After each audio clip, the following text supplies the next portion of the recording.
നിങ്ങളുടെ കുട്ടികൾ സ്കൂളിൽ പോകുമ്പോൾ ലിപ്സ്റ്റിക്കോ മേക്കപ്പോ ഉപയോഗിക്കാറുണ്ടോ?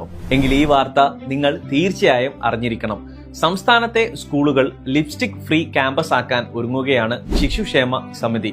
ഇതിന് പിന്നിലെ കാരണം കേട്ടാൽ നിങ്ങൾ ശരിക്കും ഞെട്ടും. തിരുവനന്തപുരം RCCയുടെ റിപ്പോർട്ട് പ്രകാരം സംസ്ഥാനത്ത് കുട്ടികളിൽ കുടൽ ക്യാൻസർ വർദ്ധിക്കുന്നതായി കണ്ടെത്തിയിട്ടുണ്ട്. ഇതിന് പ്രധാന കാരണം വില കുറഞ്ഞ ലിപ്സ്റ്റിക്കുകളിലും ഫേസ് ക്രീമുകളിലും അടങ്ങിയിട്ടുള്ള മെർക്കുറി, കാഡ്മിയം തുടങ്ങിയ മാരക രാസവസ്തുക്കളാണ്. മുതിർന്നവരെ അപേക്ഷിച്ച് കുട്ടികളുടെ ചർമ്മത്തിന് കട്ടി വളരെ കുറവാണ്. അതിനാൽ ഈ രാസവസ്തുക്കൾ വളരെ വേഗം അവരുടെ ശരീരത്തിലേക്ക് ആഗിരണം ചെയ്യപ്പെടും. ഇത് അലർജിക്കും ഹോർമോൺ വ്യതിയാനങ്ങൾക്കും ഒടുവിൽ ക്യാൻസറിനും വരെ കാരണമായേക്കാം. കുട്ടികളെ ഇതിന്റെ പേരിൽ ശിക്ഷിക്കുന്നതിന് പകരം രക്ഷിതാക്കൾക്കും വിദ്യാർത്ഥികൾക്കും കൃത്യമായ ബോധവൽക്കരണം നൽകാനാണ് അധികൃതർ ലക്ഷ്യമിടുന്നത്. ക്യാമ്പയിൻ പൂർത്തിയാക്കുന്ന സ്കൂളുകളെ ലിപ്സ്റ്റിക് ഫ്രീ ക്യാമ്പസ് ആയി പ്രഖ്യാപിക്കും. സൗന്ദര്യത്തെക്കാൾ വലുതാണ് നമ്മളുടെ കുട്ടികളുടെ ആരോഗ്യം. എല്ലാ രക്ഷിതാക്കളിലേക്കും അധ്യാപകരിലേക്കും ഈ വീഡിയോ ഇപ്പോൾ തന്നെ ഷെയർ ചെയ്യുക.